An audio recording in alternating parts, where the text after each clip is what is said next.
I'm Pastor Steve Talmage, Love of Christ Lutheran Church, Mesa, Arizona. Each week, Pastor Nick Christopherson or I provide a brief look at two of the assigned Bible readings. We're going to look at the Gospel for Sunday, July 21st, not July 14th that's on the screen, but it's for July 21st. And it's Mark 6:30 to 34, and verses 53 to 56.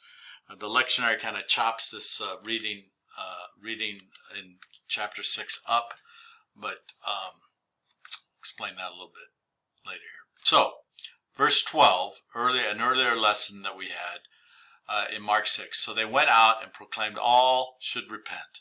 They cast out many demons and anointed with oil many who were sick and cured them. Jesus sends his 12 out two by two with no extra baggage, no extra money, all that stuff. But they are to proclaim the kingdom of God is at hand, that people are to turn back to God, to prepare their hearts for God. And then they cast out the demons, just like Jesus had been doing. And they anoint the sick with oil, and many who were sick, and many who were sick and cured them. So the same power, the same ministries that Jesus was exercising and expressing for them to see and observe, they now have been entrusted with the same authority and the same gifts to go out and do this, and it happens. Well, then we go to last week's lesson, and we get this insertion of the story of John being imprisoned and John the Baptist being imprisoned and being beheaded in verses 14 to 39. We see as Mark's gospel was compiled, we need to be careful not to make it read in a straight line from beginning to end, because obviously this story got put right in the middle of these two other stories. So maybe this could be read as the disciples are sent out, and then in the meantime, this is happening back in Jerusalem with John the Baptist, and then we're going to get into part of our lesson for this Sunday where the disciples come back. This section really does seem to be squeezed in between the story. It just seems odd that whoever put the gospel together would do this. But maybe it was, well, we got to make sure people know what happened to John the Baptist. So then we have 30 to 32. The apostles gathered around Jesus and told him all that they had done and taught. He said to them, "Come away to a deserted place all by yourselves and rest a while." They need a vacation. I just came back from a vacation. It was wonderful. It's good when you've been busy, working hard, and doing things that keep you really, really busy, to take a break and to step away and rest and get ready for the next adventure. And the next adventure was right outside the boat, because the crowds were coming. For many were coming and going, and they had no leisure even to eat. This is a busy, busy, busy time for Jesus and the disciples, because the word is out about the things that he's done that you and I have already read through in the earlier chapters of Mark. And people are desperate. People are yearning and seeking and eager to find hope, to find healing, to find a word from God in times of great uncertainty and chaos. And so this is Jesus is saying, look, there's lots of work to do, but there's still, in the midst of all the work you're called to do, you can take a break and you can get a little rest, because if you don't get some rest, you're not going to be any good to anyone. Well, they went away in the boat to a deserted place by themselves. So Jesus and the 12. Well, that didn't last very long. 33 to 34. Now many saw them going and recognized them, and they hurried there on foot from all the towns and arrived ahead of them. Now, they must have had a pretty good pathway around the Sea of Galilee. But these folks saw them leave. They saw the direction the boat was traveling, and they just kind of spread it word of mouth. Jesus is heading in this direction. And so they all ran as fast as they could, and they got to Bethsaida before anyone else. as he went ashore, he saw a great crowd, and he had compassion for them, because they were like sheep without a shepherd. And he began to teach them many things.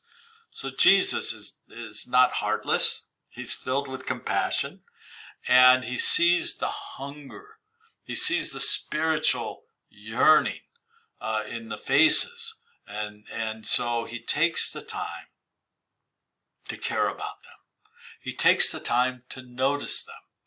He takes the time to teach them many things about the reign and the will of God, God's love and forgiveness offered freely. And then we stop our gospel reading for this Sunday, and we don't pick up in a linear way with verses 35 to 44 and following. The lectionary omits the miracle of the feeding of the 5,000 with just 5 loaves and 2 fish.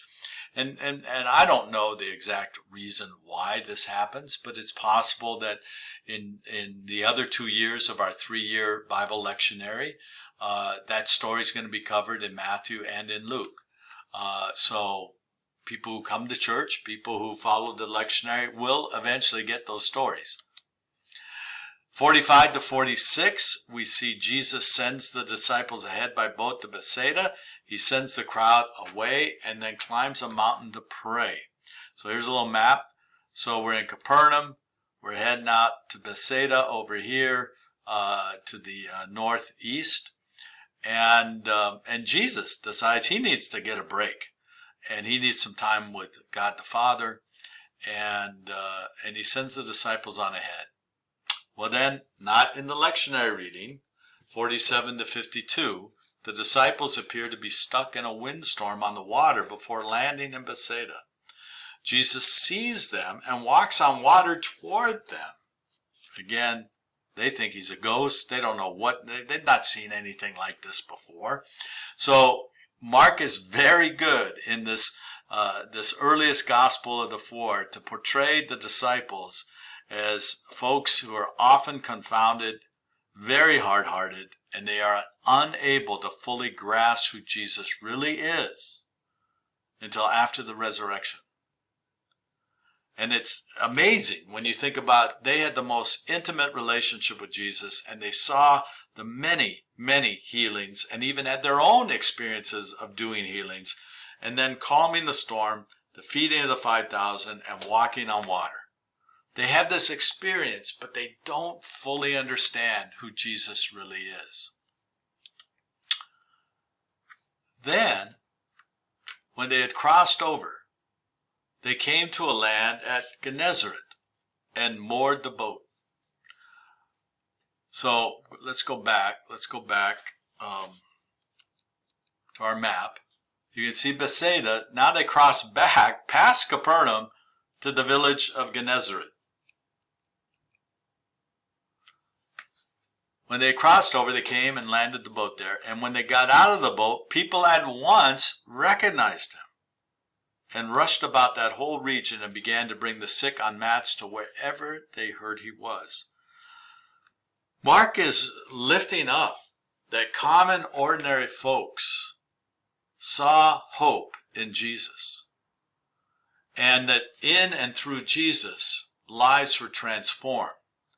People were healed. Demons were exorcised. Good news was preached and taught through stories and sermons that Jesus offered. And we get this they rushed about the whole region to let people know that Jesus is near. You can just see the overwhelming masses that were drawn to the ministry and message of Jesus. And they would do whatever it took to have a moment with him, to spend time with him, to maybe, just maybe, have him touch them, heal them, or somebody they love.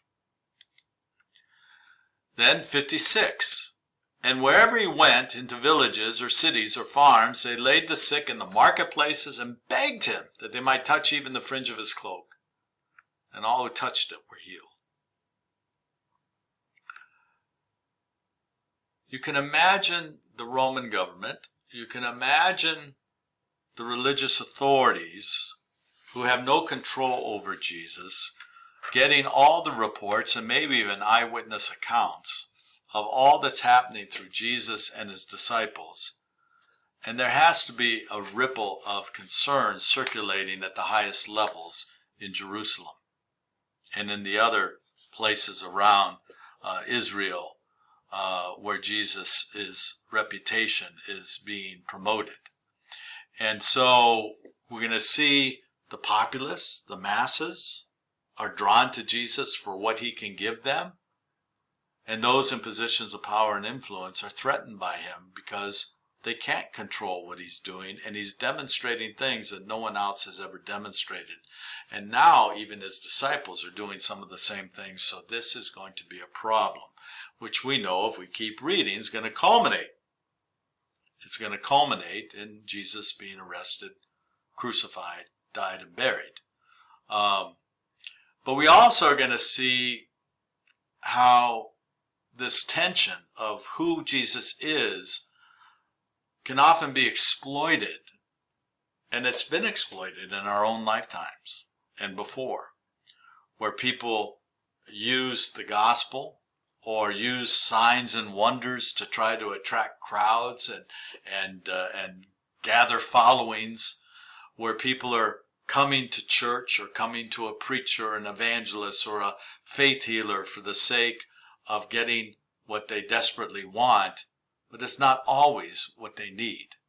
And what they need is the assurance that God is with them, that God is for them, that God forgives them, and that in and through Jesus, he is not necessarily overthrow the world in the way that people would imagine the world being overthrown. He's not going to raise up an army. He's not going to take over a government.